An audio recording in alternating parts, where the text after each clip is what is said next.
햇살이 도시를 비추는 어느 날, 시내버스는 사람들로 가득 찼다.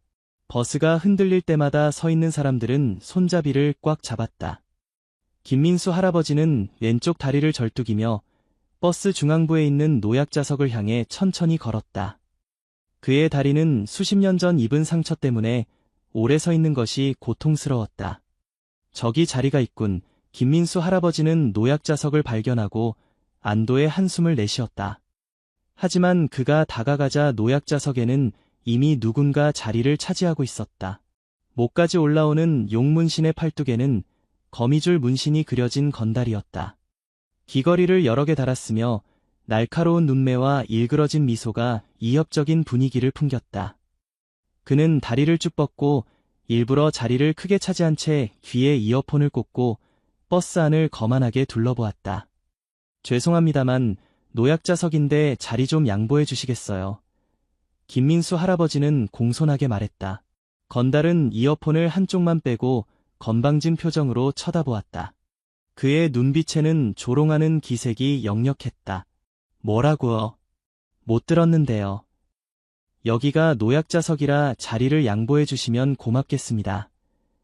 김민수 할아버지는 다시 한번 부탁했다. 왼쪽 다리가 아파오기 시작했고 버스가 흔들릴 때마다 중심을 잡기 어려웠다. 건달은 코웃음을 치더니 큰 소리로 웃었다. 그의 팔뚝 근육이 움직일 때마다 문신이 일렁였다. 아이고, 절뚝거리는 노인네야. 내가 왜 비켜줘야 돼? 먼저 앉은 사람이 임자 아냐? 다리가 아프면 택시를 타던가. 왜 여기 와서 나이 많다고 유세해? 건달은 목소리를 높였다. 그의 목소리에는 오만함이 가득했다. 노약자석이라고 무조건 비켜줘야 하는 법 있어? 나도 피곤하다고. 김민수 할아버지의 얼굴이 붉어졌지만 그는 침착함을 유지했다. 젊은이, 버스에 노약자석이 있는 이유가 있지 않겠나? 나이가 많거나 몸이 불편한 사람들을 위한 배려야. 아, 진짜 귀찮게 하네. 건달은 갑자기 자리에서 일어나 김민수 할아버지 앞에 서서 그의 가슴을 손가락으로 거칠게 밀었다. 무게중심이 불안정했던 김민수 할아버지는 뒤로 비틀거리며 넘어질 뻔했다. 절뚝거리는 거 특별 대우 받으려고? 그냥 다른 데 가서 서 있어. 이 노인네야. 아님 집에서 나오지 말던가. 다시 한번 건달은 김민수 할아버지의 어깨를 밀었고 이번에는 김민수 할아버지가 옆에 있던 승객에게 부딪혔다. 승객들은 불안한 기색으로 더 멀리 물러났고 아무도 나서서 말리지 않았다. 버스기사도 그만하세요 라고 작게 이야기할 뿐 별다른 말을 하지 않았다. 건달의 위협적인 외모와 행동 때문에 다들 개입하기를 꺼렸다. 이봐, 아무리 그래도 왜 폭력을 쓰는가? 그만하게. 김민수 할아버지는 자신의 옷깃을 정리하며 말했지만 그의 목소리는 떨리고 있었다. 폭력. 내가 언제 폭력을 썼어? 그냥 살짝 밀었을 뿐인데. 노인네, 서 있을 힘도 없으면 집에나 있지. 왜 나와서 사람 귀찮게 해? 건달은 다시 한번 팔을 들어 올렸고 김민수 할아버지는 본능적으로 몸을 피했다. 건달은 그 모습을 보고 더 크게 웃었다. 봐봐, 제대로 서 있지도 못하면서 얼마나 더 버틸 거야. 버스는 불편한 침묵으로 가득 찼다. 승객들은 모두 상황을 알면서도 모른 척했다. 김민수 할아버지는 무력감을 느끼며 창밖을 바라보았다. 그의 왼쪽 다리는 이제 더 심하게 아파왔고 건달의 밀침으로 인해 오래된 상처가 다시 욱신거렸다. 그때 버스 문이 열리고 한 노인이 탑승했다. 이정훈 할아버지였다. 허리를 세우고 걸어 들어오며 버스 안의 상황을 빠르게 파악했다. 김민수 할아버지가 건달에게 밀려 비틀거리는 모습이 그의 시야에 들어왔다. 이정훈 할아버지는 어떤 망설임도 없이 그들에게 다가갔다. 그의 걸음걸이는 나이에 비해 놀라울 정도로 안정적이었고 눈빛은 날카로웠다. 법을 모르나 이정훈 할아버지의 목소리는 조용했지만 버스 안에 울려 퍼졌다. 그 목소리에는 어떤 위험이 담겨 있었다. 건달은 순간 당황했지만 곧 비웃음을 지었다. 뭐야, 또 다른 할아버지가 왔네. 두 분이서 짝짝꿍하게? 노인정에 가서 놀지. 왜 여기서 설쳐? 건달은 이번에는 이정훈 할아버지를 향해 팔을 뻗었다. 그의 의도는 분명했다. 이정훈 할아버지도 밀어버리려는 것이었다. 그러나 건달의 손이 이정훈 할아버지의 가슴에 닿기도 전에 기적과도 같은 일이 벌어졌다. 이정훈 할아버지의 손이 마치 뱀처럼 빠르게 움직였다. 그는 건달의 손목을 붙잡아 엄지와 검지로 정확히 한 점을 눌렀다. 건달의 얼굴이 순간 일그러졌지만 소리는 내지 않았다. 그 작은 동작만으로 건달은 마치 땅에 못이라도 박힌 듯 무릎을 꿇었다. 그의 얼굴은 고통으로 일그러졌고 오만했던 눈빛은 순식간에 공포로 바뀌었다. 아, 이거 놔요. 제발.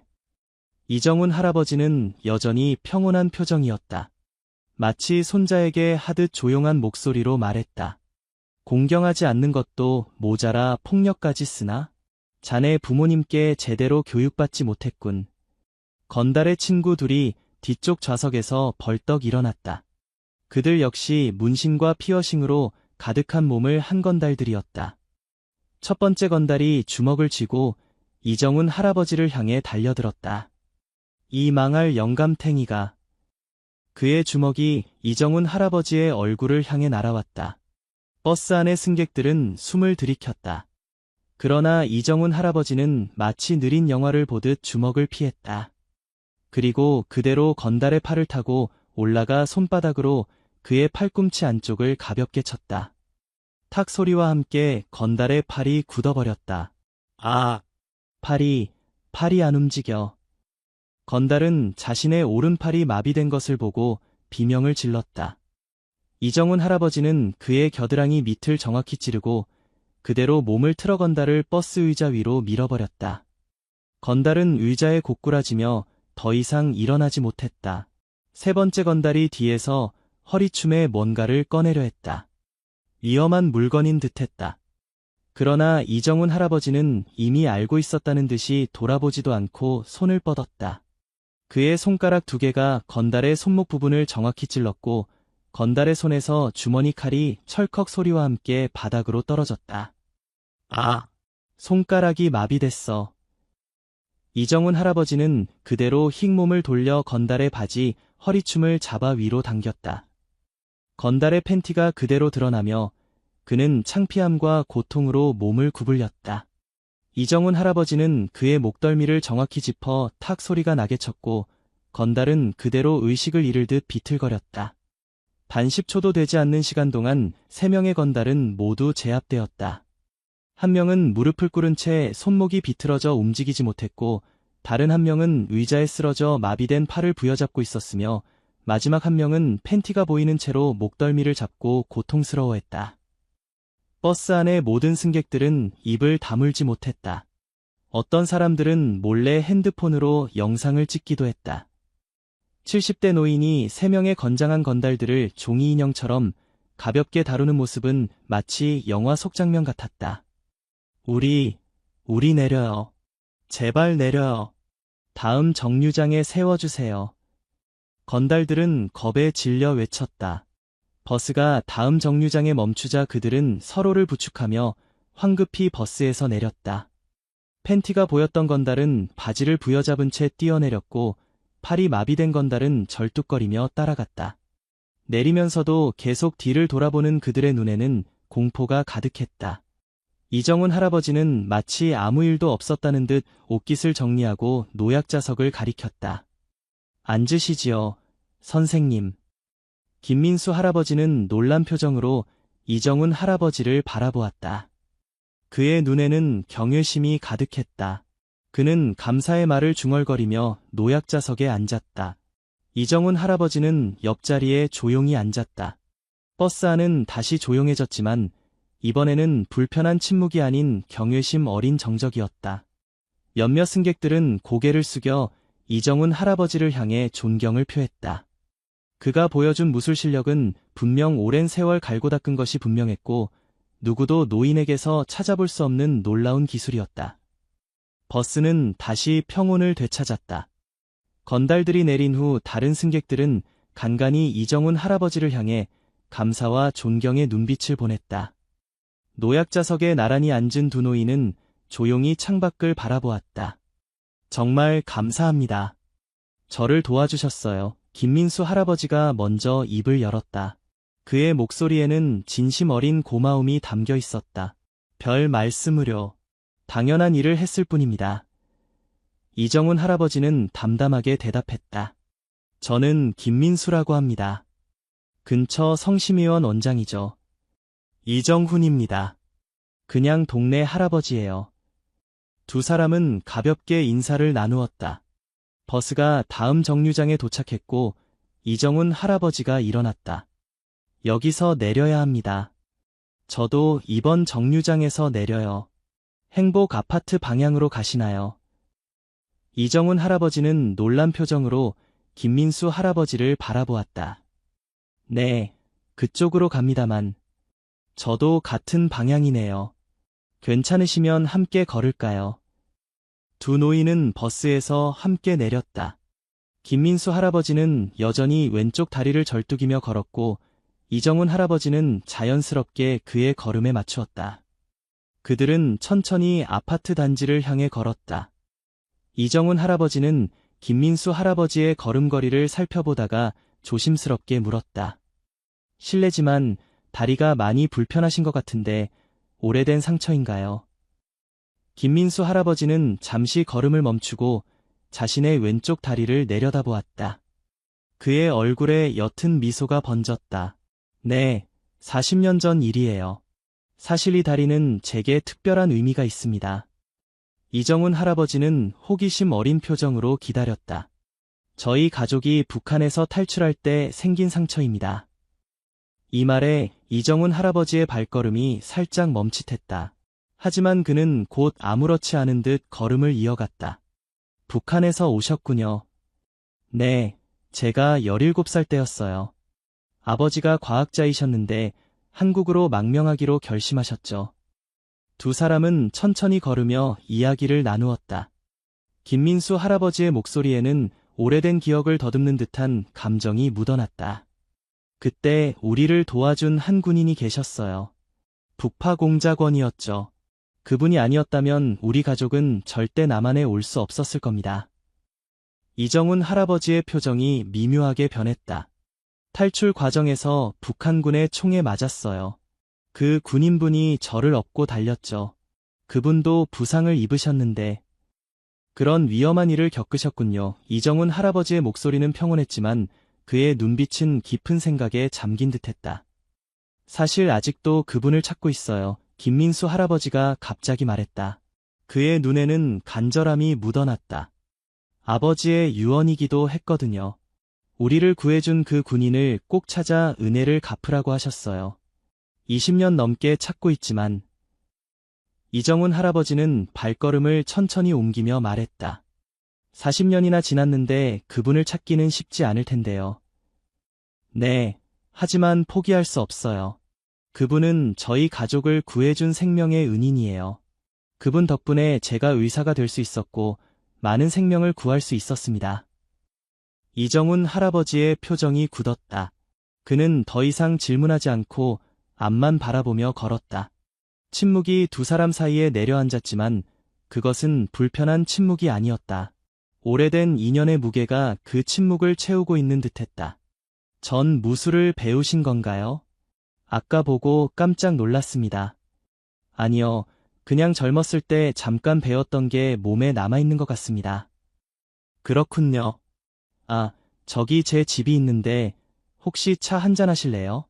제가 오늘 도움받은 것에 대한 감사의 표시로 대접하고 싶습니다. 김민수 할아버지의 제안에 이정훈 할아버지는 잠시 고민하더니 고개를 끄덕였다. 두 노인은 나란히 차집으로 향했다. 그날의 만남 이후 이정훈 할아버지와 김민수 할아버지는 자주 마주치게 되었다. 우연히도 두 사람은 비슷한 시간에 같은 버스를 타고 있었다. 매일 오후 3시 버스에서 만난 두 노인은 이제 버스에서 내려 함께 걸으며 대화를 나누는 것이 일상이 되었다. 오늘도 딱 시간 맞춰 오셨네요. 이 선생님, 김민수 할아버지가 반갑게 인사했다. 이정훈 할아버지는 미소를 지으며 고개를 끄덕였다. 버스 시간이 정확해서 좋습니다. 두 사람은 평소처럼 버스에 나란히 앉았다. 이제는 승객들도 그들을 알아보기 시작했다. 특히 이정훈 할아버지의 무술 실력이 소문이 나면서 버스 안에서는 더 이상 노약자석 문제로 시비가 붙지 않았다. 그날은 버스가 평소보다 혼잡했다. 버스 TV에서는 뉴스가 나오고 있었다. 오늘 국회에서는 북파공작원 명예 회복 법안이 논의될 예정입니다. 이 법안이 통과되면 국가를 위해 목숨을 걸었지만 오랫동안 인정받지 못했던 북파공작원들의 활동이 공식 기록으로 남게 됩니다. 이정훈 할아버지는 뉴스를 보고 잠시 생각에 잠겼다. 그의 눈빛에 묘한 감정이 스쳤지만 곧 평온한 표정으로 돌아왔다. 요즘 세상이 참 좋아졌군요. 예전에는 말도 못 꺼내던 이야기들이 이제는 뉴스로도 나오니까 말이에요. 이정훈 할아버지가 조용히 말했다. 네, 맞아요. 그분들도 이제 인정받을 때가 됐죠. 김민수 할아버지가 대답했다. 그의 표정이 갑자기 진지해졌다. 이 뉴스 때문에 또 생각이 나서요. 어제 또 한번 찾아봤어요. 무엇을요? 북파공작원 관련 기록이요. 이번 법안으로 더 많은 자료가 공개된다고 해서 혹시나 우리 가족을 구해주신 그분에 대한 단서가 있을까 해서. 이정훈 할아버지는 창밖을 바라보며 아무 말도 하지 않았다. 아버지께서 돌아가시기 전 제게 유언으로 남기셨어요. 우리 가족을 구해준 그 군인을 꼭 찾아 은혜를 갚으라고. 이제 이 이야기는 이정훈 할아버지에게 익숙한 것이 되었다. 매번 만날 때마다 김민수 할아버지는 빠짐없이 북한 탈출 이야기와 은인을 찾는 이야기를 했다. 그날 밤을 잊을 수 없어요. 추격자들의 총성, 강을 건너는 순간의 공포. 그 군인분이 아니었다면 우리 가족은 모두 죽었을 겁니다. 김민수 할아버지의 눈에는 깊은 감사함이 담겨 있었다. 그렇군요. 이정훈 할아버지는 짧게 대답했다. 그의 얼굴에는 아무런 감정도 드러나지 않았지만 가슴속에서는 오래된 기억이 물결처럼 일렁였다. 버스 안에 소란이 일었다. 앞쪽에서 젊은 여자가 노인에게 큰 소리로 화를 내고 있었다. 이봐. 내 가방에 손대지 마세요. 도둑이에요. 젊은 여자가 한 노인을 손가락으로 가리키며 소리쳤다. 노인은 당황한 표정으로 손사래를 쳤다. 아니, 내가 언제 가방에 손을 댔다는 겁니까? 넘어질 뻔해서 손잡이를 잡으려던 것뿐인데. 버스 안의 사람들이 모두 그쪽을 바라보았다. 이정훈 할아버지와 김민수 할아버지도 상황을 지켜보았다. 이 선생님, 저희가 가서 말려야 하지 않을까요? 김민수 할아버지가 걱정스럽게 물었다. 아니, 곧 해결될 겁니다. 지금 운전기사가 상황을 보고 있으니. 이정훈 할아버지는 침착하게 말했다. 그의 예상대로 버스 기사가 마이크를 통해 말했다. 이쪽 승객분, 진정하시고 자리에 앉아주세요. CCTV가 모든 것을 기록하고 있습니다. 젊은 여자는 잠시 주저하더니 자리에 앉았다. 노인은 당혹스러운 표정으로 다른 곳으로 자리를 옮겼다. 세상이 점점 각박해지는 것 같아요. 예전에는 이런 일이 드물었는데.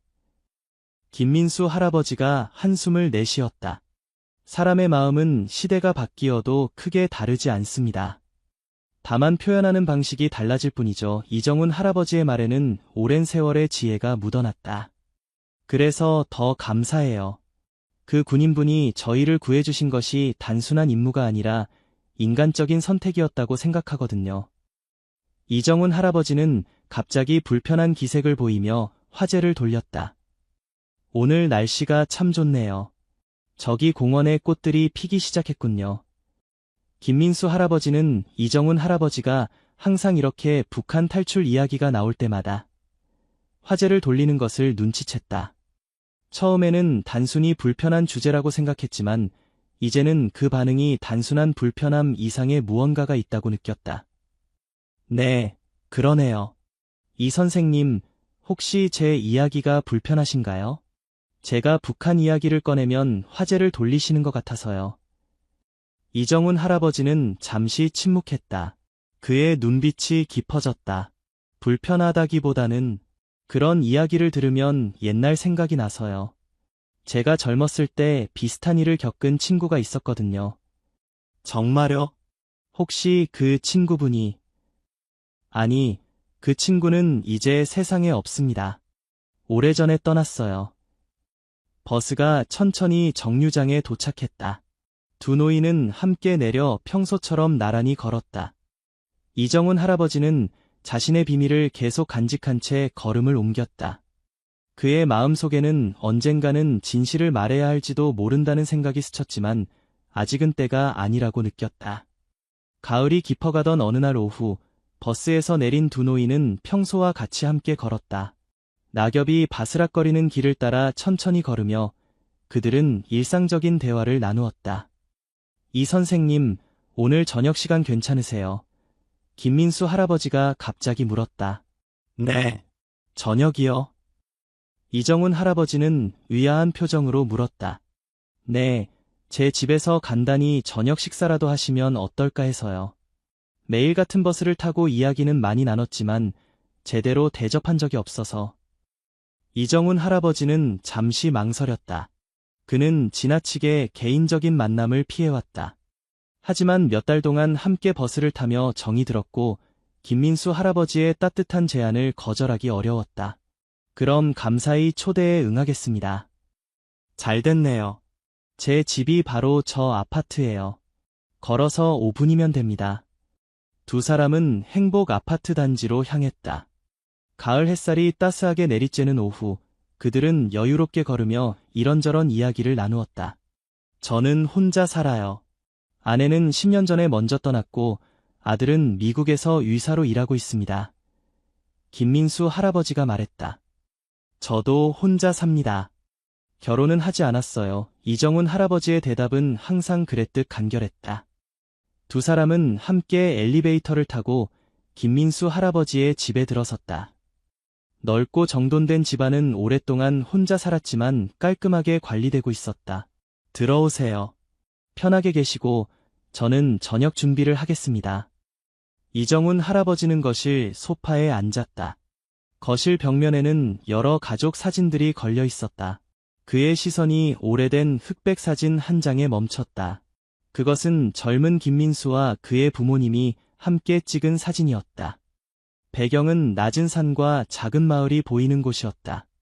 이정훈 할아버지는 무심코 그 사진 앞으로 다가갔다. 그의 손이 미세하게 떨렸다. 부엌에서 나온 김민수 할아버지는 사진을 바라보는 이정훈 할아버지의 모습을 보았다. 아, 저 사진에 관심이 있으신가요? 개성 근처 마을이군요. 이정훈 할아버지는 생각에 잠긴 채 무심코 말했다. 그 순간 그는 깨달았다. 자신이 큰 실수를 했다는 것을. 김민수 할아버지의 얼굴이 굳어졌다. 그는 천천히 다가와 이정훈 할아버지의 옆에 섰다. 어떻게 이 마을을 아세요? 그의 목소리는 떨리고 있었다. 이곳은 우리가 탈출한 마을입니다. 사진은 탈출 직전에 찍은 마지막 가족 사진이고요. 이정훈 할아버지는 침을 삼켰다. 그는 급히 변명을 생각해냈다. 제가 예전에 지도를 많이 봐서 지형이 특이해 기억나는 것 같습니다. 김민수 할아버지의 눈에는 의심의 빛이 가득했다. 그는 이정훈 할아버지의 얼굴을 뚫어져라 바라보았다. 개성 근처라고 정확하게 말씀하셨습니다. 이 마을 이름은 공식 지도에도 거의 나오지 않는 작은 마을입니다. 방 안의 공기가 무거워졌다. 이정훈 할아버지는 시선을 돌려 다른 사진들을 바라보았다.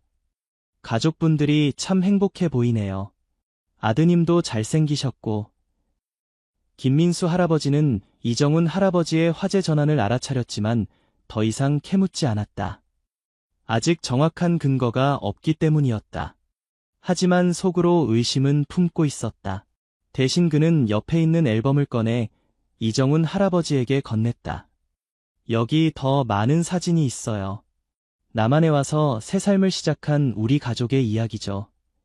이정훈 할아버지는 조심스럽게 앨범을 받았다. 그것은 김민수 가족의 한국 생활을 담은 앨범이었다.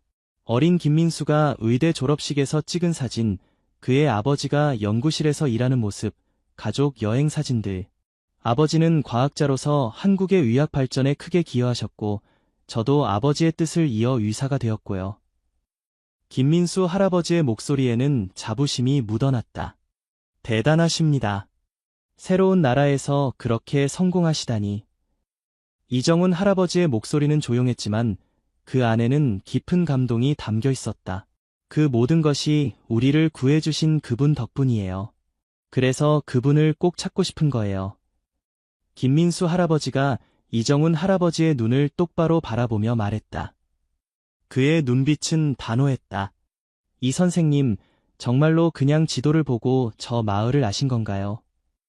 이정훈 할아버지는 잠시 침묵했다. 그의 마음속에서는 진실을 말할지 말지 갈등이 일었다. 네, 지도에서 본 것 같습니다. 제가 젊었을 때 여러 지역의 지도를 연구했어요.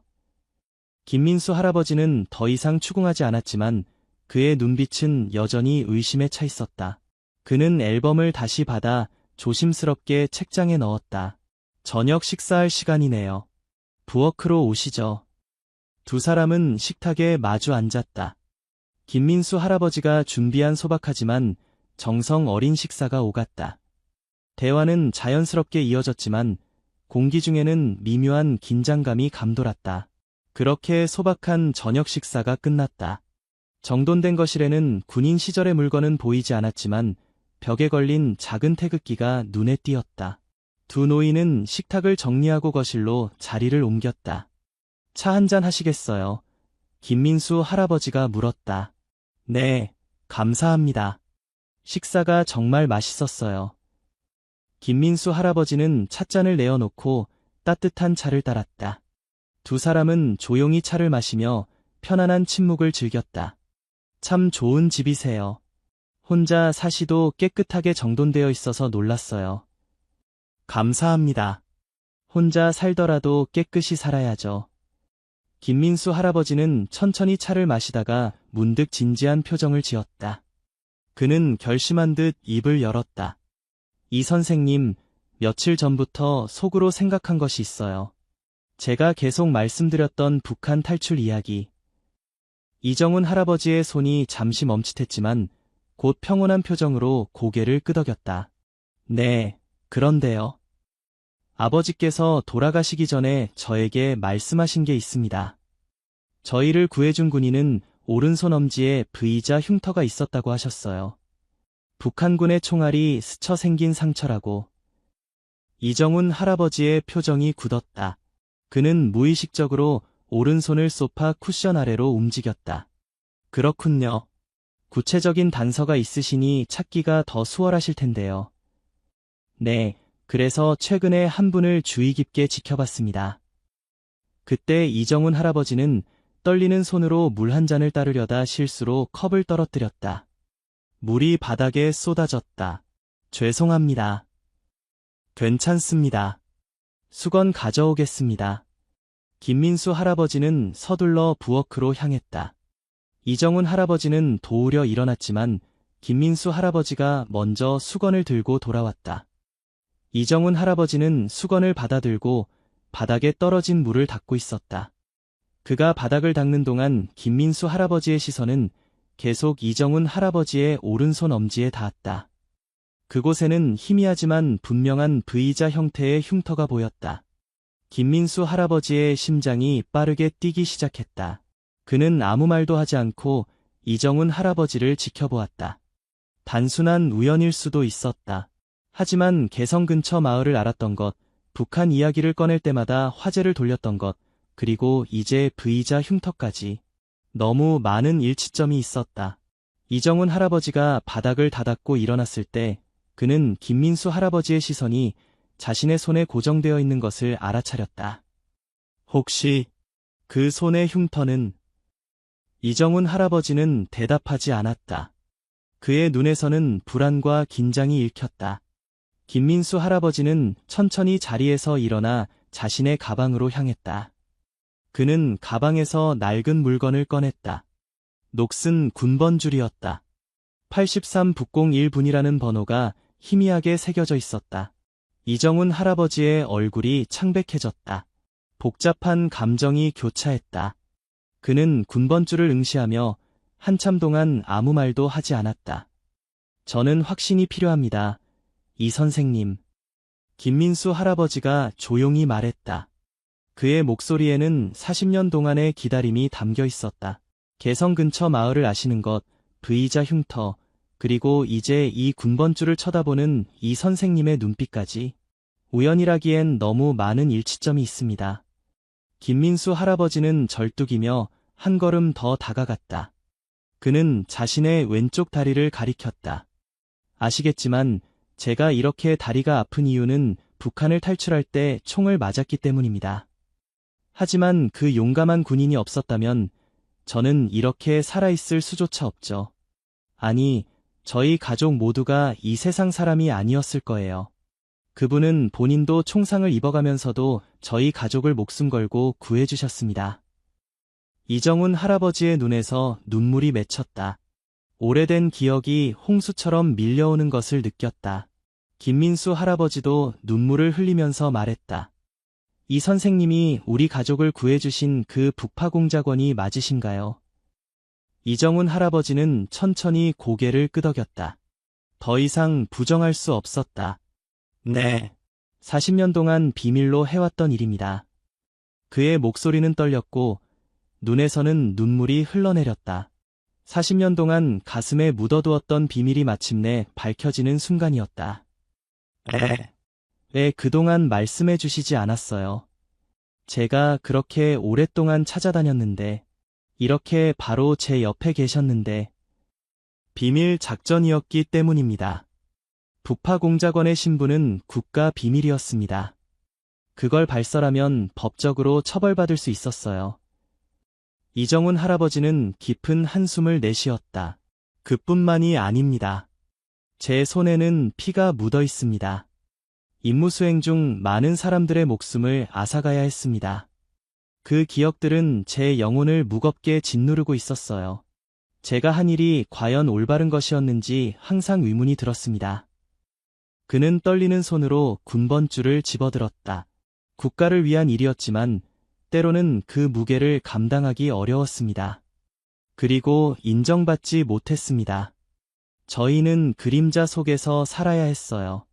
누구에게도 우리의 진짜 정체를 말할 수 없었죠. 김민수 할아버지는 서랍에서 낡은 봉투를 꺼냈다. 이 선생님을 찾기 위해 저는 20년이 넘게 수소문을 했습니다. 만나면 이걸 꼭 전해드리고 싶었어요. 이것은 아버지가 남긴 편지입니다. 이 선생님을 찾으면 꼭 전해달라고 하셨어요. 이정훈 할아버지는 떨리는 손으로 봉투를 받았다. 조심스럽게 편지를 꺼내 읽기 시작했다. 그것은 김민수의 아버지가 임종 전에 쓴 편지였다. 그는 이정훈에게 깊은 감사를 표하며 그의 희생 덕분에 자신의 가족이 자유를 얻고 의미 있는 삶을 살 수 있었다고 썼다. 편지를 다 읽은 이정훈 할아버지의 눈에서는 눈물이 멈추지 않았다. 당신 아버지는 정말 용감한 분이었습니다. 목숨을 걸고 자유를 선택하신 분이었죠. 두 노인은 40년의 시간을 뛰어넘어 마침내 진실 앞에서 마주보았다. 이정훈 할아버지는 오랫동안 자신이 한 일의 가치를 의심해왔지만 이제 그 앞에 살아있는 증거가 있었다. 그가 목숨을 걸고 구한 소년이 훌륭한 의사가 되어 수많은 생명을 구했고 이제 그의 앞에 서 있었다. 때는 1978년 9월, 칠흑 같은 어둠이 내린 북한 국경지역. 초가을의 밤 공기는 차가웠고 주변에는 나뭇잎 흔들리는 소리와 멀리서 들려오는 게 짖는 소리만이 간간히 들렸다. 젊은 나이의 이정훈은 어둠 속에 완벽하게 숨어 있었다. 그는 검은색 특수복장을 입고 얼굴에는 위장 페인트를 발랐다. 상안경으로 주변을 살피며 그는 표적 지점을 확인했다. 개성에서 북쪽으로 20km 떨어진 작은 마을. 국경과 가까운 이 장소는 임무를 수행하기에 최적의 장소였지만 그만큼 위험했다. 시간 정확히 맞춰야 한다. 22시 정각에 접선. 5분 이상 지체되면 포기하고 철수한다. 그는 속으로 임무 계획을 다시 한번 되새겼다. 그의 손목 시계는 21시 50분을 가리키고 있었다. 그는 수신호를 보내기 위해 작은 손전등을 꺼내 준비했다. 이 임무는 일반적인 정보 수집이나 파괴 공작이 아닌 인원 특수 추출 작전이었다. 북한의 핵심 과학자 김태수와 그의 가족을 안전하게 한국으로 데리고 오는 것이 목표였다. 김태수는 북한의 중요 생화학 연구소에서 일하는 과학자로 귀중한 정보와 기술을 가지고 있었다. 그는 비밀리에 한국 정부와 접촉해 망명을 요청했고 그의 가족과 함께 안전하게 데려오는 임무가 이정훈에게 주어졌다. 정확히 22시, 그는 약속된 장소에서 깜빡임 신호를 3번 보냈다. 잠시 후 어둠 속에서 약한 응답 신호가 돌아왔다. 그는 조심스럽게 접근했다. 숲속 작은 오두막 앞에 3명의 인물이 긴장된 모습으로 서 있었다. 중년의 남자, 그의 아내로 보이는 여성, 그리고 10대 중반으로 보이는 소년. 그들은 작은 가방만 들고 있었고 얼굴에는 공포와 긴장감이 역력했다. 이정훈은 조심스럽게 다가가며 약속된 암호를 속삭였다. 가을비가 내리면 강물은 불어납니다. 중년 남성이 떨리는 목소리로 응답했다. 그러나 소나무는 결코 휘어지지 않습니다. 정확한 응답. 이정훈은 안도의 숨을 내쉬었다. 김 선생님이시죠? 저는 여러분을 안전하게 모실 겁니다. 저를 믿고 따라와 주세요. 김태수는 급히 고개를 끄덕였다. 그의 얼굴에는 깊은 주름이 패여 있었고 눈에는 공포와 결연함이 섞여 있었다. 이쪽은 제 아내 정미숙이고 아들 민수입니다. 모두 준비됐습니다. 이정훈은 소년 김민수를 바라보았다. 마른 체구의 소년은 겁에 질린 눈으로 주변을 살피고 있었다. 그의 얼굴에는 아직 어린 티가 남아 있었지만 눈빛은 이미 많은 것을 보고 겪은 듯했다. 걱정 마십시오. 무슨 일이 있어도 끝까지 남한으로 모시겠습니다. 이정훈의 목소리는 부드럽지만 확신에 차 있었다. 그는 가족들에게 가까이 다가갔다. 이제부터는 제 지시에 정확히 따라주셔야 합니다. 소리는 최대한 내지 마시고 제 뒤를 바짝 따라오세요. 만약 위험 상황이 발생하면 제가 신호를 보낼 테니 그때는 즉시 엎드리셔야 합니다. 김태수의 아내가 불안한 목소리로 물었다. 정말 우리가 무사히 갈 수 있을까요? 이정훈은 따뜻한 미소를 지으며 그녀의 어깨를 가볍게 두드렸다. 걱정 마세요. 제가 목숨을 걸고 여러분을 지킬 겁니다. 우리는 반드시 성공할 겁니다. 그의 단호한 말에 가족들의 긴장이 조금 풀렸다. 이정훈은 소년 민수에게 다가가 그의 어깨를 잡았다. 민수야, 용감하게 행동해야 해. 앞으로 몇 시간이 너의 인생에서 가장 중요한 시간이 될 거야. 두려워도 괜찮아. 하지만 용기를 잃지 말고. 알겠지? 소년은 천천히 고개를 끄덕였다. 그의 눈에는 두려움 속에서도 결연한 의지가 보였다. 이정훈은 주변을 다시 한번 살폈다. 어둠 속에서 그는 완벽한 탈출 경로를 계산하고 있었다. 그들이 국경을 넘기 위해서는 군초소 2곳을 피해 강을 건너야 했다. 그리고 그곳에는 지뢰밭과 순찰병들이 있었다. 이제 출발하겠습니다. 제 뒤를 정확히 따라오시면 됩니다. 그리고 제가 밟는 곳만 밟으셔야 합니다. 이정훈은 앞장서서 어둠 속으로 움직이기 시작했다. 그의 걸음은 마치 숲의 일부가 된 것처럼 소리 없이 진행됐다. 김태수 가족은 불안한 모습으로 그의 뒤를 따랐다. 작은 개울가에 다다랐을 때 이정훈은 갑자기 멈춰서서 손을 들어 올렸다. 모두가 숨을 죽였다. 멀리서 군인들의 발소리가 들려왔다. 순찰대. 이정훈은 재빨리 손짓하며 가족들을 키 큰 숲을 아래로 인도했다. 그들은 몸을 낮추고 기다렸다. 김민수의 심장은 마치 밖으로 튀어나올 것처럼 격렬하게 뛰었다. 그의 어머니는 떨리는 손으로 아들의 손을 꼭 잡았다. 순찰대의 발소리가 점점 가까워졌다가 다시 멀어졌다. 이정훈은 5분을 더 기다린 후 조심스럽게 자리에서 일어났다. 이제 갑시다. 앞으로 2km 더 가면 강이 나옵니다. 그곳이 가장 위험한 구간입니다. 그들은 다시 움직이기 시작했다. 이정우는 마치 밤의 포식자처럼 어둠을 통과했고 가족들은 최대한 그의 움직임을 모방하려 노력했다. 때로는 멈춰서서 주변을 살피고 때로는 빠르게 달리며 그들은 한 걸음씩 자유를 향해 나아갔다. 달빛이 숲 사이로 비쳐 그들의 길을 희미하게 밝혔다. 이정훈의 얼굴에는 결연한 의지가 가득했고 그의 눈은 끊임없이 주변을 탐색했다. 그는 이 임무가 얼마나 중요한지 알고 있었다. 한 과학자의 망명이 아니라 한 가족의 운명이 그의 손에 달려 있었다. 조금만 더 가면 됩니다. 용기를 잃지 마세요. 이정훈의 조용한 격려가 어둠 속에서 그들에게 힘을 주었다. 어둠 속에서 조용히 움직이던 이정훈과 김태수 가족은 강가에 도착했다. 강폭은 그리 넓지 않았지만 초가을에 차가운 물살이 거세게 흐르고 있었다. 달빛이 강물 위에 은빛길을 만들어냈다. 여기가 가장 위험한 구간입니다. 강을 건너면 접선 요원이 남쪽에서 기다리고 있을 겁니다. 이정훈은 조용히 설명했다.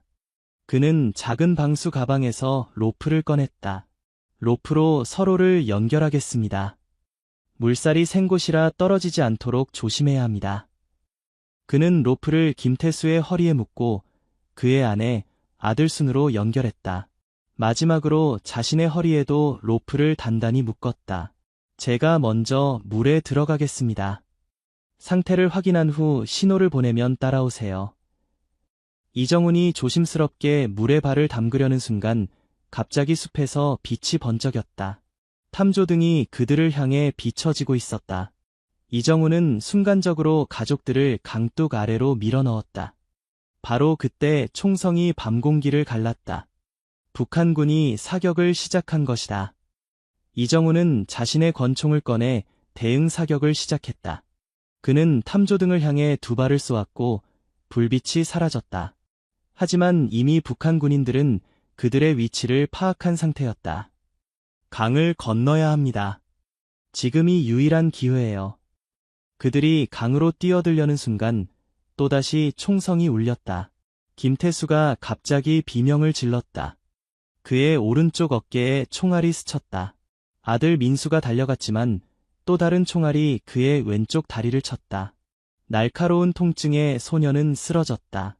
이정훈은 재빨리 두 사람에게 달려갔다. 상황이 급격히 악화되고 있었다. 그는 빠르게 주변을 살폈다. 북한군들이 강을 건너오고 있었고 시간이 얼마 남지 않았다. 김 선생님, 일어나실 수 있겠습니까? 김태수는 고통스러운 표정으로 고개를 끄덕였다. 그의 아내가 남편을 부축했다. 이정훈은 민수에게 다가갔다. 소년의 다리에서는 피가 흘러내리고 있었다. 그는 재빨리 자신의 군번줄을 풀어 김민수의 발목에 묶어 지혈했다. 괜찮으니까 걱정 마. 작은 상처야. 나를 믿어. 강을 건너는 동안 최대한 움직이지 말고 있어. 그들은 서둘러 강물로 뛰어들었다. 찬물이 그들의 몸을 덮쳤고 이정훈은 한 손으로 로프를 잡아당기며 가족들을 이끌었다. 그의 다른 손은 김민수를 단단히 부축하고 있었다. 조금만 더. 저기가 남쪽입니다. 강 중간쯤 왔을 때 또다시 총성이 울렸다. 물보라가 사방으로 튀었고 이정훈은 오른손에 날카로운 통증을 느꼈다. 총알이 그의 오른손 엄지를 관통한 것이다. 피가 물에 번졌지만 그는 멈추지 않았다. 괜찮아요. 계속 가세요. 그들은 필사적으로 헤엄쳤다. 이정훈의 강한 의지가 그들을 이끌었고 마침내 남쪽 강둑에 도달했다. 그들이 강을 빠져나오는 순간 북한군의 총성은 더욱 거세졌다. 숲을로, 빨리. 이정훈은 여전히 김민수를 업은 채 앞장서서 달렸다. 그의 오른손 엄지에서 피가 계속 흘러내렸고 V자 형태의 깊은 상처가 생겼다. 그리고 이날 이후 그는 또 한 발의 총상을 입었다. 하지만 그는 고통을 무시하고 계속 전진했다. 숲속으로 깊이 들어가자 총성이 점차 멀어졌다. 그들은 잠시 숨을 고르기 위해 멈췄다. 김태수는 창백한 얼굴로 어깨를 부여잡고 있었고 그의 아내는 불안한 눈빛으로 주변을 살폈다. 이제 어떻게 하죠? 이정훈은 자신의 상처를 천으로 감싸며 대답했다. 접선 지점까지 2km 더 가야 합니다. 그곳에 우리 요원들이 대기하고 있을 겁니다. 그들은 다시 움직이기 시작했다. 이정훈은 여전히 김민수를 업고 있었고 김태수와 그의 아내는 서로를 부축하며 뒤를 따랐다. 달빛이 숲 사이로 비쳐 그들의 길을 희미하게 밝혔다. 그러나 운명은 그들에게 또 다른 시험을 준비하고 있었다. 갑자기 머리 위로 헬리콥터 소리가 들려왔다. 북한군의 추격이 본격화된 것이다. 이대로는 모두가 위험합니다. 이정훈은 결단을 내렸다. 그는 주머니에서 작은 지도를 꺼냈다. 이 지도를 따라가세요. 앞으로 1km 지점에 우리 요원들이 있을 겁니다. 암호는 가을비가 내리면 강물은 불어납니다입니다. 당신은요? 김태수의 아내가 불안하게 물었다. 저는 추격자들의 주의를 다른 곳으로 돌릴 겁니다. 그래야 여러분이 안전하게 갈 수 있어요. 안 돼요. 함께 가야 해요. 김태수가 항의했지만 이정훈의 결심은 확고했다. 이것이 제 임무입니다. 여러분을 안전하게 모시는 것, 그것이 제 사명입니다. 그는 김민수를 조심스럽게 내려놓았다. 소년의 얼굴은 공포와 고통으로 일그러져 있었다. 민수야, 이제부터는 내가 가족을 지켜야 해. 용감하게. 알겠지? 소년은 눈물을 머금은 채 고개를 끄덕였다. 할 수 있어요. 김태수가 아들을 부축했고 이정훈은 그들에게 마지막 인사를 건넸다. 서울에서 다시 만납시다. 그는 헬리콥터 소리가 들려오는 방향으로 뛰어갔다. 그의 발소리가 점점 멀어지며 김태수 가족은 지도를 따라 반대 방향으로 서둘러 움직였다. 이정훈은 최대한 소리를 내며 헬리콥터의 주의를 끌었다. 그의 작전은 성공했고 헬리콥터는 그의 뒤를 쫓기 시작했다. 그는 숲속으로 깊이 들어가며 추격자들을 유인했다. 그 사이 김태수 가족은 필사적으로 전진했다. 김민수는 다리의 고통을 참으며 부모님을 따라갔다. 마침내 그들은 지도에 표시된 지점에 도착했고 약속된 암호를 말했다. 가을비가 내리면 강물은 불어납니다. 어둠 속에서 응답이 돌아왔다. 그러나 소나무는 결코 휘어지지 않습니다. 남한 요원들이 그들을 맞이했고 재빨리 준비된 차량으로 안내했다. 김태수 가족은 마침내 안전한 곳에 도착했지만 그들의 마음은 이정훈을 향해 있었다. 그 군인은 어디 있죠? 기다리지 않는 건가요? 김태수가 요원들에게 물었다. 걱정 마세요. 그는 최고의 요원입니다. 반드시 돌아올 겁니다. 하지만 그날 밤 이정훈은 돌아오지 못했다. 그는 북한군의 추격을 피해 다른 경로로 탈출해야 했고 그 과정에서 더 많은 부상을 입었다. 며칠 후 그는 간신히 남한으로 돌아왔지만 이미 김태수 가족은 보호시설로 이송된 후였다. 국가안보상의 이유로 그들의 정보는 기밀로 분류되었고 이정훈은 그들의 행방을 알 수 없었다. 그리고 김태수 가족 역시 자신들을 구해준 군인의 이름조차 알지 못했다. 다만 민수의 기억 속에 엄지손가락의 흉터와 군번줄만이 남았을 뿐이었다. 그렇게 40년의 세월이 흐른 후에야 운명은 그들을 다시 만나게 했다. 노인이 된 이정훈과 의사가 된 김민수, 두 사람은 이제야 그날 밤의 진실을 마주하게 된 것이다. 과거의 기억에서 현실로 돌아온 이정훈 할아버지의 눈에는 눈물이 가득했다. 40년 전 그날 밤 목숨을 걸고 수행했던 임무의 기억이 생생하게 떠올랐다. 그 험난했던 탈출 과정, 총상을 입은 아픔, 그리고 가족들과 헤어지던 마지막 순간까지. 거실에는 잠시 침묵이 흘렀다. 김민수 할아버지는 이정훈 할아버지의 손을 조심스럽게 잡았다. 이 선생님이 그날 밤 보여주신 용기와 희생이 없었다면 우리 가족은 지금 여기 없었을 겁니다. 그의 목소리는 감정으로 떨렸다. 이 선생님 덕분에 저는 한국에서 의사가 되어 수천 명의 생명을 구했습니다. 아버지는 이것이 선생님의 은혜를 조금이나마 갚는 길이라고 하셨어요. 한 사람의 희생으로 수천 명의 생명이 구원받았다는 사실을 꼭 전하라고 하셨습니다. 이정훈 할아버지의 눈에서 눈물이 흘러내렸다. 그는 오랜 세월 동안 자신의 행동이 과연 옳았는지 의문을 품어왔다. 국가를 위해 목숨을 걸었지만 공식적으로 인정받지 못했고 자신의 희생이 실제로 어떤 결과를 가져왔는지 알 수 없었다. 저는 알지 못했습니다. 임무를 마친 후 여러분의 행방을 알 수 없었어요. 국가안보상 모든 정보가 기밀로 분류되었고 저는 그저 다음 임무로 넘어갔을 뿐이었습니다. 그의 목소리에는 오랜 세월의 무게가 실려 있었다. 많은 밤을 뜬 눈으로 보냈습니다. 제가 한 일이 과연 옳았는지, 그 모든 희생이 옳았는지. 북파공작원으로 우리는 그림자 속에서 살아야 했고 우리의 공적은 역사에 기록되지 않았어요.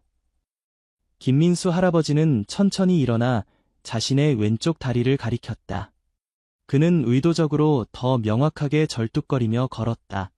이게 이 선생님이 하셨던 일이 옳았다는 증거입니다. 매일 아침 이 다리를 볼 때마다 저는 그날 밤의 기억과 한 군인의 희생을 떠올렸습니다. 그는 이정훈 할아버지 앞에 무릎을 꿇었다.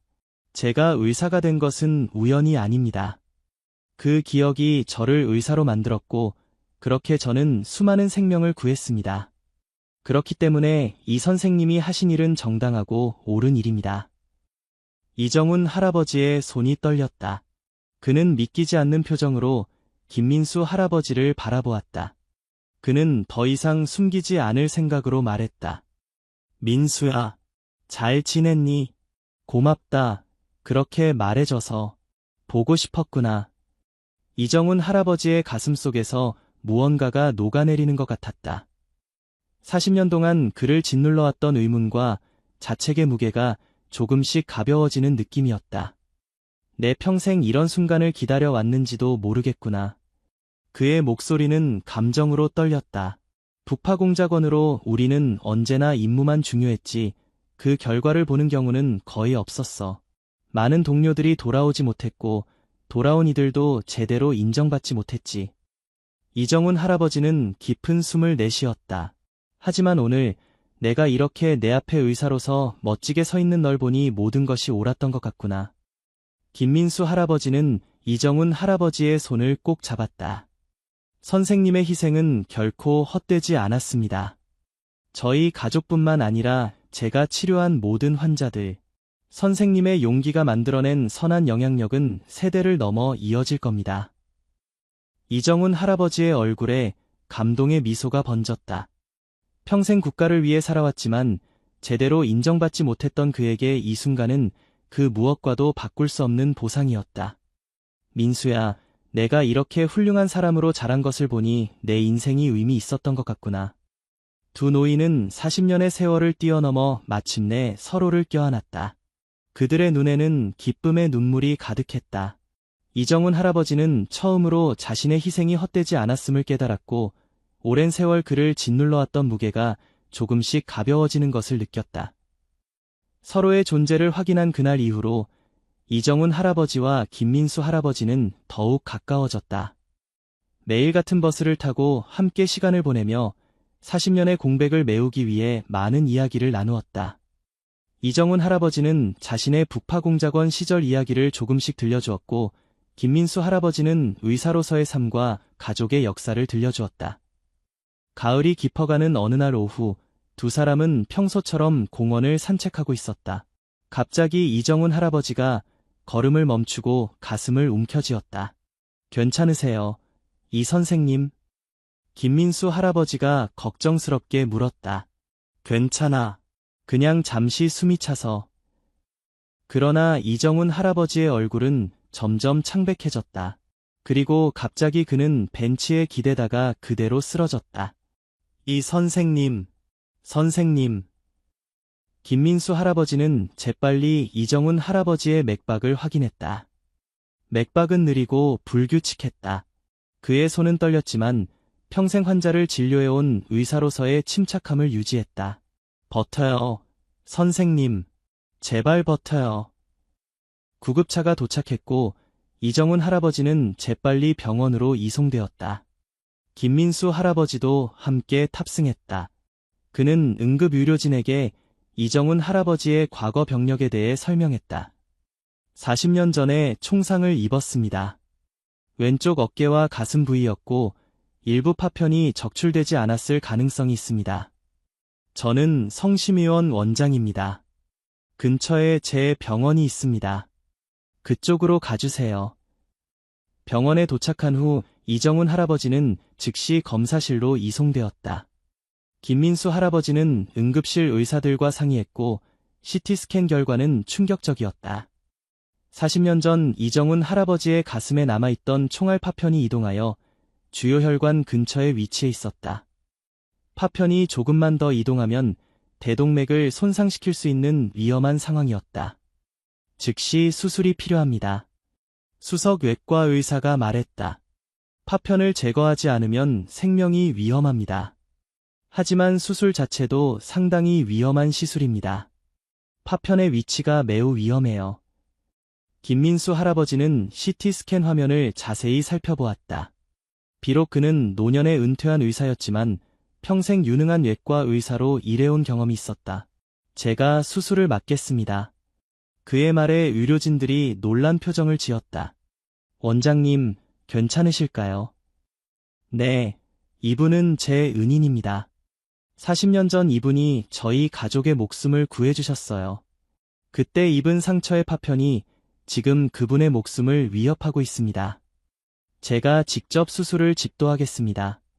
그의 목소리에는 확고한 결심이 담겨 있었다. 병원 의료진들은 김민수 할아버지의 명성을 알고 있었고 그의 요청을 수락했다. 수술실을 준비하겠습니다. 김 선생님, 필요한 것이 있으시면 말씀해 주세요. 수술 준비가 진행되는 동안 김민수 할아버지는 마취된 이정훈 할아버지의 병상 곁에 앉았다. 그는 이정훈 할아버지의 손을 꼭 잡았다. 40년 전 선생님은 저를 업고 온몸으로 총알을 막아 주셨습니다. 이제 제가 선생님의 생명을 구할 차례입니다. 수술실이 준비되었고 이정훈 할아버지는 수술대로 이송되었다. 김민수 할아버지는 수술복으로 갈아입고 철저히 손을 씻었다. 그의 나이에도 불구하고 그의 손은 놀라울 정도로 안정적이었다. 수십 년간의 경험이 그의 손끝에 응축되어 있었다. 수술을 시작하겠습니다. 수술은 5시간 동안 계속되었다. 파편의 위치가 매우 위험했기 때문에 극도의 주의가 필요했다. 김민수 할아버지의 이마에서는 땀이 흘러내렸지만 그의 손은 정확하고 안정적이었다. 그는 모든 기술과 경험을 동원하여 이정훈 할아버지의 가슴에서 파편을 제거하기 위해 집중했다. 마침내 그는 40년 전 이정훈 할아버지의 가슴에 박힌 총알 파편을 성공적으로 제거했다. 작은 금속 조각이 수술실 접시 위에 놓였을 때 모든 의료진들은 안도의 한숨을 내쉬었다. 놀라운 수술이었습니다. 김 선생님.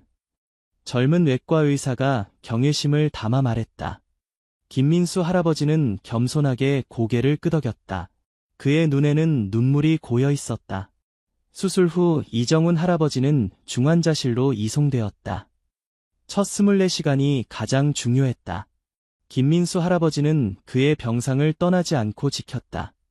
그는 간호사들에게 자신이 개인적으로 환자를 돌보겠다고 고집했다. 밤새도록 김민수 할아버지는 이정훈 할아버지의 활력 징후를 확인하며 그의 손을 잡고 있었다. 가끔씩 그는 이정훈 할아버지에게 말을 걸었다. 선생님, 이제 괜찮아요. 그 파편은 더 이상 선생님을 위협하지 않아요. 40년 전의 상처가 이제야 완전히 치유되었습니다. 다음 날 아침, 이정훈 할아버지의 눈이 천천히 떠졌다. 그는 혼란스러운 표정으로 주변을 살폈고 곧 김민수 할아버지를 발견했다. 민수야. 그의 목소리는 약했지만 또렷했다. 여기 있어요. 김민수 할아버지가 미소를 지으며 대답했다. 무슨 일이 있었지? 선생님이 쓰러지셨습니다. 40년 전 총상의 파편이 이동해서 생명이 위험했습니다. 하지만 이제 괜찮아요. 제가 직접 수술했고 성공적이었습니다. 이정훈 할아버지의 눈이 커졌다. 내가 나를 수술했다고. 네, 선생님. 40년 전 선생님은 제 목숨을 구해주셨고, 오늘 저는 선생님의 목숨을 구할 수 있었습니다. 이정훈 할아버지의 눈에 눈물이 맺혔다. 그는 천천히 손을 뻗어 김민수 할아버지의 손을 잡았다. 고맙다, 민수야. 내가 그렇게 훌륭한 의사가 되었다니 정말 자랑스럽구나. 김민수 할아버지는 이정훈 할아버지의 손을 꼭 쥐었다. 선생님 덕분입니다. 선생님이 저희 가족을 구해주셨기에 제가 의사가 될 수 있었어요. 이게 바로 인연이죠. 이정훈 할아버지는 따뜻한 미소를 지었다. 그의 가슴에서는 40년 동안 그를 괴롭혀왔던 파편이 사라졌고 그의 마음에서도 오랜 무게가 사라진 것 같았다. 그의 희생이 헛되지 않았다는 확신과 함께 지금 그는 자신이 구한 소년의 손에 의해 다시 한번 삶을 얻게 된 것이다. 창밖으로 밝은 가을 햇살이 비쳐들었고 두 노인의 얼굴을 따스하게 비추었다. 과거의 상처와 고통을 넘어 그들은 이제 새로운 인연의 시작점에 서 있었다. 따스한 봄 햇살이 도시를 비추는 오후, 이정훈 할아버지는 병원에서 퇴원한 지 2달이 지났다. 수술 후 회복은 순조롭게 진행되었고 김민수 할아버지의 꾸준한 보살핌 덕분에 그는 이제 예전보다 더 건강한 모습으로 돌아왔다. 두 노인의 우정은 과거의 비밀이 드러난 후 더욱 깊어졌고 그들은 매일 같은 시간에 같은 버스를 타며 서로의 시간을 함께했다. 오후 3시 버스 정류장에서 만난 두 노인은 반갑게 인사를 나누었다. 오늘은 날씨가 참 좋네요. 이 선생님. 김민수 할아버지가 미소를 지으며 말했다. 그러게, 봄이 깊어가니 공기도 좋아. 이정훈 할아버지도 환한 미소로 화답했다. 그의 얼굴에는 예전에 볼 수 없었던 평온함이 깃들어 있었다. 40년 동안의 비밀을 털어놓고 자신의 희생이 헛되지 않았음을 알게 된 후 그는 마치 무거운 짐을 내려놓은 것처럼 가벼워 보였다. 버스가 도착했고 두 노인은 천천히 버스에 올랐다. 버스는 평소보다 사람들로 붐볐다. 노약자석은 모두 젊은이들이 차지하고 있었다. 하지만 이번엔 달랐다. 김민수 할아버지와 이정훈 할아버지가 버스에 탄 순간 노약자석에 앉아있던 젊은이들이 일제히 자리에서 일어났다. 할아버지, 여기 앉으세요. 그렇게 두 할아버지는 버스 창밖을 보며 많은 이야기를 나눴다. 버스에서 내린 두 노인은 천천히 공원을 향해 걸었다. 햇살은 따스했고 공원에는 많은 사람들이 휴식을 취하고 있었다. 이 선생님, 생각해보면 정말 신기한 인연이죠. 40년 전 그 탈출에서 시작해서 이제는 매일 같은 버스를 타고 함께 거리를 걷고 김민수 할아버지의 말에 이정훈 할아버지는 고개를 끄덕였다. 인연이란 참 묘한 거야. 때로는 우리가 생각지도 못한 방식으로 이어지지. 그들은 공원 벤치에 앉아 평화로운 시간을 보냈다. 멀리서 아이들이 뛰어노는 모습, 연인들이 산책하는 모습, 가족들이 함께 웃는 모습, 그 모든 평화로운 일상이 그들에게는 감사하게 느껴졌다. 가끔 생각해요. 선생님이 그날 밤 저희를 구해주지 않았다면 이런 평화로운 일상은 없었을 거라고요. 김민수 할아버지가 말했다. 나도 생각한다. 내가 나를 수술해주지 않았다면 지금 이 순간도 없었을 테니. 두 사람은 서로를 바라보며 웃었다. 그들의 웃음에는 깊은 이해와 존경, 그리고 우정이 담겨 있었다. 오후의 햇살이 서서히 기울기 시작했고 그들은 다시 걷기 시작했다. 두 노인은 석양을 배경으로 천천히 걸었다. 그들의 발걸음은 느렸지만 확신에 차 있었고 그들이 걸어온 길은 깊은 인연과 의미로 가득했다. 40년 전 위험천만했던 탈출에서 시작된 그들의 인연은 이제 세상을 조금씩 변화시키는 작은 불씨가 되었다. 그날 저녁, 김민수 할아버지의 집에서 두 노인은 소박한 저녁 식사를 함께했다. 그들은 오래된 추억과 새로운 꿈에 대해 이야기를 나누었다. 이 선생님, 제 아들이 이번 주말에 미국에서 돌아옵니다. 그 애도 저처럼 의사가 되어 지금은 국제 의료봉사단체에서 일하고 있어요. 선생님을 꼭 만나게 해드리고 싶습니다. 이정훈 할아버지는 감동의 미소를 지었다. 그래, 꼭 만나고 싶구나. 내 아들이 너처럼 훌륭한 의사가 되었다니 정말 기쁘다. 김민수 할아버지는 잠시 생각에 잠겼다가 말을 이었다. 사실, 제가 지난 몇 년간 한 프로젝트를 진행하고 있었어요. 북한 이탈 주민들을 위한 무료 진료소예요. 특히 아이들을 중심으로 돕고 있죠. 이 선생님과 같은 용기를 기억하기 위해 시작한 일이었습니다. 이정훈 할아버지의 눈이 빛났다. 정말 의미 있는 일이구나. 선생님께서 괜찮으시다면 그 진료소에 함께 해주셨으면 좋겠습니다. 선생님의 경험과 지혜가 그들에게 큰 힘이 될 거예요. 이정훈 할아버지는 깊이 생각했다. 그의 마음속에는 이제 더 이상 과거의 그림자가 없었다. 대신 새로운 희망의 빛이 자리 잡고 있었다. 그래, 기꺼이 함께하마. 내 남은 생애가 그들에게 조금이라도 도움이 된다면 그보다 더 큰 행복은 없을 것 같구나. 김민수 할아버지의 얼굴에 환한 미소가 번졌다. 고맙습니다. 이 선생님, 우리 함께 새로운 시작을 해요. 두 노인은 서로의 손을 꼭 잡았다. 40년의 시간을 뛰어넘어 그들은 이제 새로운 여정을 시작하고 있었다. 그것은 단순한 우정이 아닌 깊은 인연과 사명으로 이어진 특별한 관계였다. 그로부터 1년 후 행복 아파트 단지 앞에는 작은 의원이 문을 열었다. 희망 의원이라는 이름의 그곳에는 매일 다양한 사연을 가진 북한 이탈 주민들이 찾아왔다.